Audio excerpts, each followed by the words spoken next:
in order to strengthen solidarity at the international stage, to the benefit of health, education, the fight of food scarcity, and basically beaucoup d'émergents, de pays à revenus intermédiaires, de pays en voie de développement dans cet effort, en leur montrant qu'au moment où nous défendons nos principes, où nous voulons une paix juste et durable aux conditions des Ukrainiens en Ukraine, nous ne les oublions pas et nous voulons un monde plus juste, capable de faire face aux défis climatiques et à ses conséquences chez eux comme ailleurs.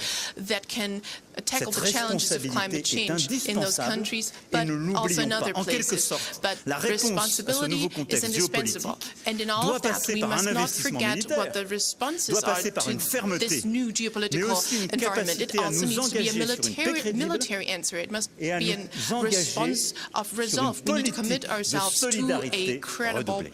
J'ai déjà été trop long, je ne le serai pas davantage. Merci en tout cas de m'accueillir parmi vous et de me permettre de partager avec vous ces quelques convictions. And I thank you for your attention, and thank you for letting me share with you my convictions today. Merci beaucoup. Merci. En fait, 2 questions. Okay. Oui. Okay. I have 2 questions. President, thank you very much for your speech. It had an advantage and a disadvantage. The advantage was it was very comprehensive. The disadvantage was we don't have much time for questions, and I will not ask you a question, but I ask the public who didn't get to ask questions to the German Chancellor. So you have a question for two questions for the President. I take the 2 questions right after another. And the first one doesn't even need to raise his hand. François Eisbourg. Can we get a mic?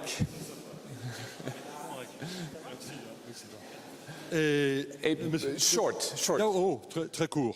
Monsieur le Président, est-ce que vous pensez qu'il y a une chance quelconque pour qu'il puisse y avoir une paix durable avec la Russie, puisque vous avez dit qu'elle allait rester en Europe, si la Russie n'a pas fait son deuil d'empire, comme l'avait fait le général de Gaulle en son temps, s'agissant de la fin de la guerre d'Algérie. Et est-ce que vous voyez les traces de la possibilité qu'il puisse y avoir un tel deuil d'empire?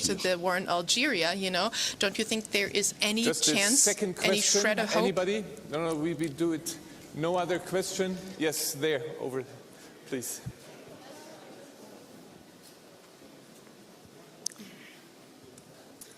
Monsieur le Président, I'm going to speak in English, but I'm in your vision of a new global order and a durable peace. Does that include reforming the Security Council to actually give political weight and voice to all these other countries? Look, I will start with the second question. Yes, definitely. I think we have to reshape our global order. I think first, and for me this is why this is a huge emergency, we have to rebalance our global order and make it more inclusive. And I think I'm very impressed by how much we are losing the trust of the Global South. I will be very clear and tough with ourselves. Why? Because for good reasons they felt that this world was quite unbalanced. They felt that during the COVID-19 period of time, even if we did a lot, there was a double standard approach.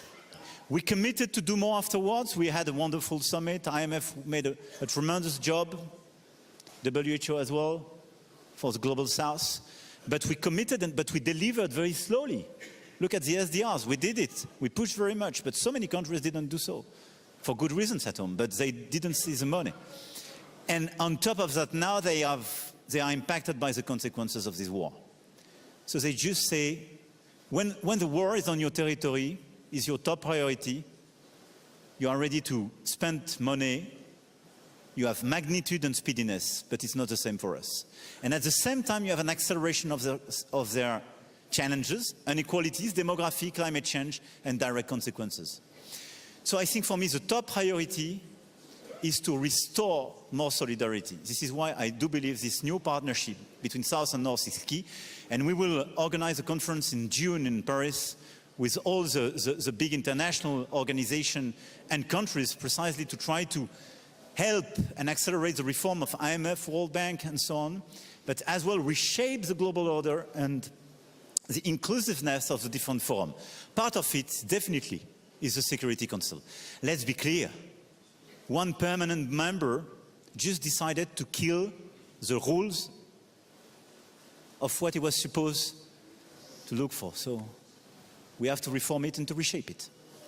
As for this dream of empire and the Russian mindset, I'm convinced that this war, this is not a justification, but an explanation. This war is the consequence of the fact that probably nobody in Europe properly digested the end of the Cold War. Neither the Europeans nor the Russians.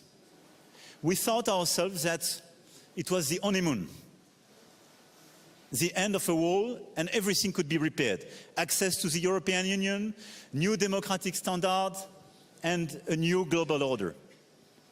You don't change the society and what people experience during decades overnight.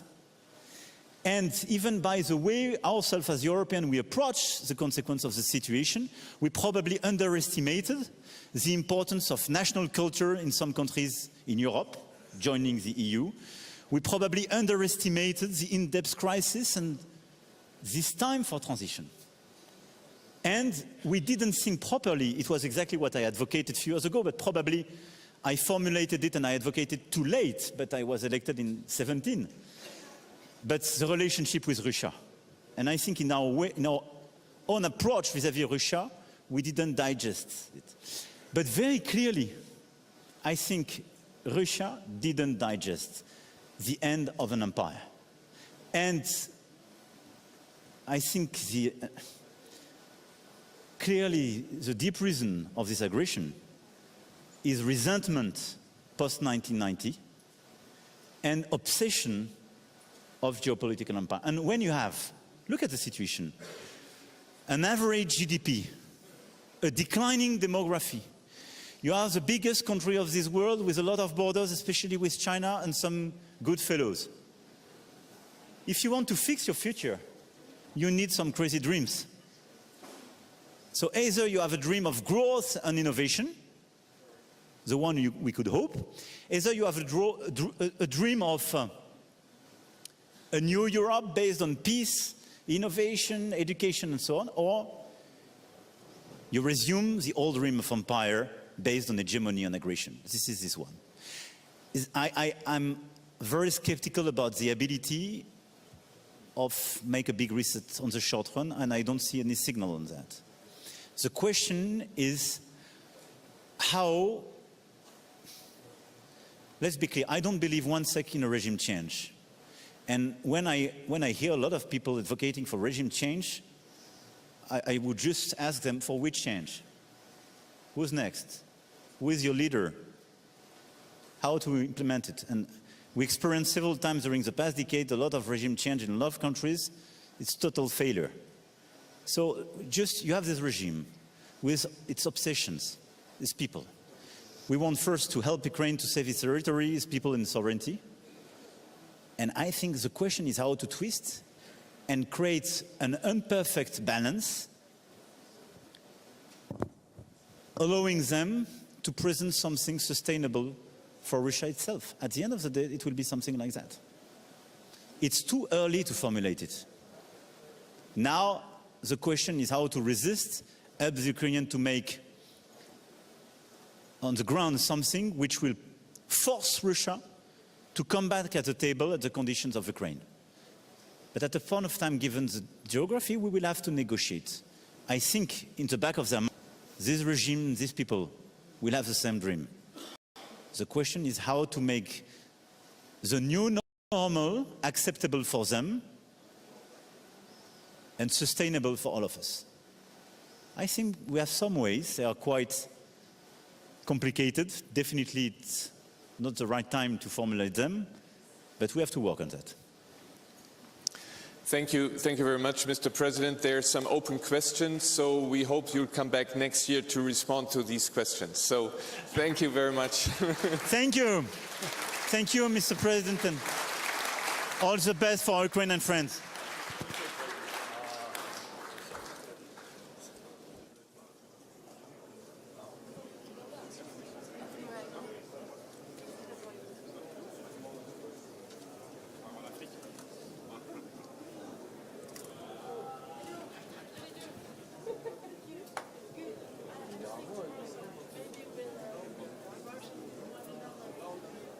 Ladies and gentlemen, the main program will continue in the main conference hall at 3:30 p.m. sharp with a panel discussion against lawlessness, ensuring accountability.